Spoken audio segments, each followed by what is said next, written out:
Yo. You know what? Today, I'm very late today uploading this video. But there's something came into me today. There was some discussion that really went into my head. And I thought of today I will just come out of my topic usually. I talk about politics, you see, because I love politics. I did political science in university, so I love science. I love analyzing some of the things that is to deal with politics. But today on this video, I'm gonna try and divert my topic to this one that really, when I listen to it, I just thought of saying something because for me, I've got a big mouth. I don't talk, I don't want to keep quiet when there's something that is not right. Today is about churches and these so called pastors and prophets and stuff like that, and the congregation at large. Now, what we're going to talk about today is this: the congregation that goes to these so-called prophets, that when they do their stuff, like roping them and just brainwashing them and all of that kind of stuff, and people keep on going back and paying a lot of money to these people. First and foremost, let me tell you something. Religion is a business. Let me repeat that again. Religion is a business. These days, so-called Christians, there is no Christian no more, especially these days, because it has become a business. If somebody thought of, oh no, I just want to make some quick bucks, he goes and opens the churches. The same thing. In South Africa now it's happening, because all these things were happening in Western Africa, especially Nigeria and Ghana and all that kind of stuff. But South Africa now is doing the same thing, because there's a lot of foreigners in South Africa now, especially Nigerians, Ghanaians, Ethiopians, whatever the tribes are. So they came into the country and saw that South Africa was so behind, when it compares to the other world. So they come in with this church thing. So now my issue with these churches and so-called priests and whatever prophets is that they are not using anything like the Bible anymore. All they use now is magic, like Muti, you see. They go to these Nyangas and Sangomas to get the powers, so that people, when they go into their church, even if when they rob them, they will never make anything. They will never leave the church or whatever the things. I'll give you an example, for instance. Remember this church that was giving people snakes, giving people doom, giving people all those sort of things. They tell people to go and eat the grass. You think a normal person really will go and eat grass? Really? I don't think so. Because these people, they brainwash them with muti, and then they don't see what they're doing. Even if when people tell them, they think that these people are devilish. Those that are trying to help them and tell them this is not like that. But anyway, recently there was this person, first it was Bushiri. No. First it was that Lechau, whatever his name is. Lechau, whatever his name, this Congolese guy. And then the guy who made some news when you pretended to be working, that guy that was dead. And then came Bushiri, and then Zondo, and then all those kind of stuff. So look at the congregation, how they are. There are too many of them. You see, they come, make money, and then go buy mansions, private jets, fleet of cars and all of that. But still, this congregation will never see that something is wrong. For example, Bushiri, he bought his daughter an Audi, 1 million rands, for a 7-year-old girl, or 5, I don't know what old she was by then. Would you imagine that? And these idiots, that so-called congregation, they clapped hands. Oh, Papa this, Papa that.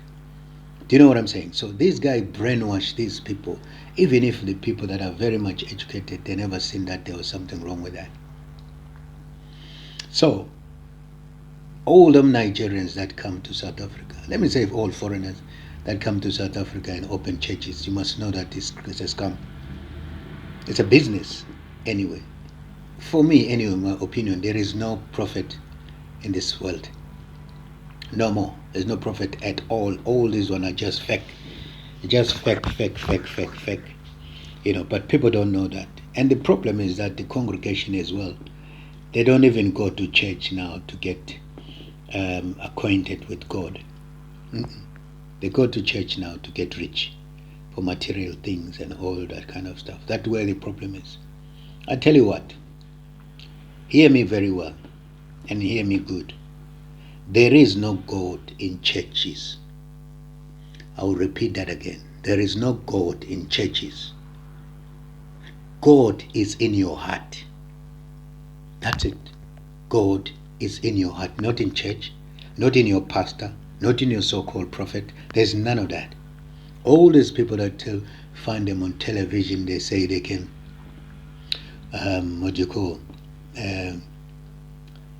they can deliver you with the hand or whatever nonsense that is. There's nothing that. Where have you ever seen that thing anyway? Because Jesus never done that anyway. Never done that, Jesus. So them people, where did they get that? It's a cult. These Sangomas told them what to do. Those are cult thing where Sangomas and Nyangas, they tell them to do.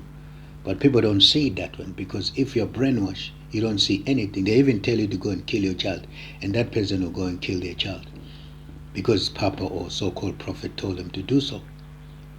So my advice really to people is that you need to have God in your heart. Start from your heart, from yourself. Read the Bible. Don't ever be told by a so-called pastor that Jesus said this, Jesus said that, or God said that. No. You have to go to your Bible and read it and talk to your God in your heart. The problem is these people, they are doing, when they go to church, it's only the physicality that goes to church, the body and the mind that goes to church. I'm going to church to hear the pastor what he says. You don't go to church to hear the pastor. God must talk to you in your heart. God is in your heart, not in church. Wake up, people. There is no God in churches. Look at the names of these churches. Look at the names. Where did this name come from? Where did they come from? Who gave them those names? Anyway, they come and tell you that God said this, God said. But my Bible, when I read it myself, it says there's no one who will see Jesus. No one will see Jesus.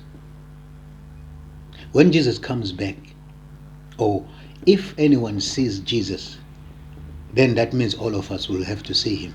Because that's what it says in the Bible, that every ear, every eye will hear and will see him in all the world. That means from Cairo to whatever. All of us will see him. No matter wherever you are, you will see God. You will see Jesus when he comes. So why do you hear these people that Jesus told me this, Jesus still told me, God told me this? When did God tell him that? This is where you have to understand there is nothing like that. There's nothing.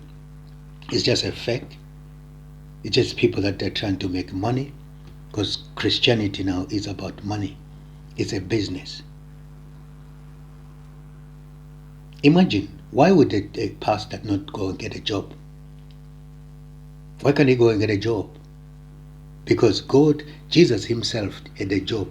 He worked from Monday to Friday. 6 days he worked and he rested on the seventh day. He was working from Monday to Saturday, to Friday, rather.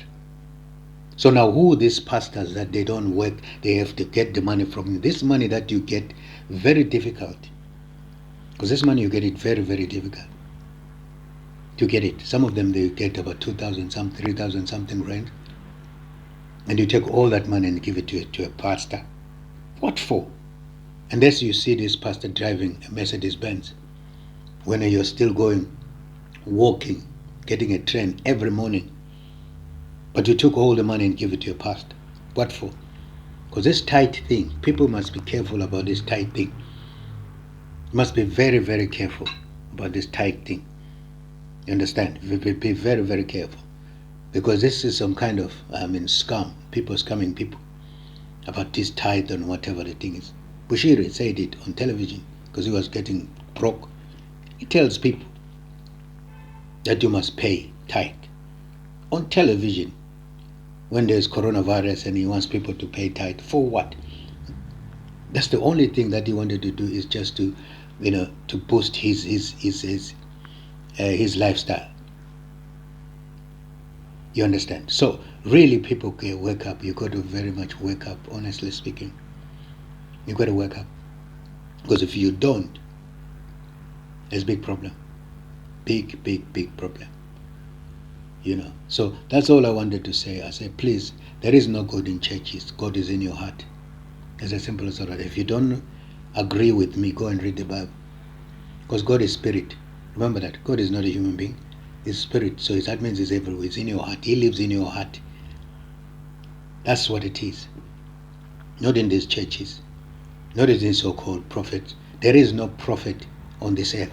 None of that. Even if they are there, let me give them a benefit of the doubt. There are only 2 or 3 out of all these fake ones. That is what I think. 2 or 3 out of all these fake ones. So please be very, very careful and vigilant about these people, especially all of these people from outside the country. Be very careful, South Africans. Be very, very, very careful about this thing. If you hear a pastor telling you, like, take off your clothes, because God told me that I must tell you to take off, you must know there's something wrong with that thing, that church. Something very, very wrong. Because God will never tell somebody to do that. That's an insult to God. It's a cult. These churches are cult. They go to these youngers, get these mutis, so that they can attract a lot of crowd. And then they come and do all those kind of stuff for you. Be careful, people. Read the Bible and listen to your heart. And God talks to you, talks to us in our hearts. I hope this message that I spread today will go to other people as well, because churches is a business. It's not a church. And God is not there anyway. God is in your heart. God bless you. Ciao.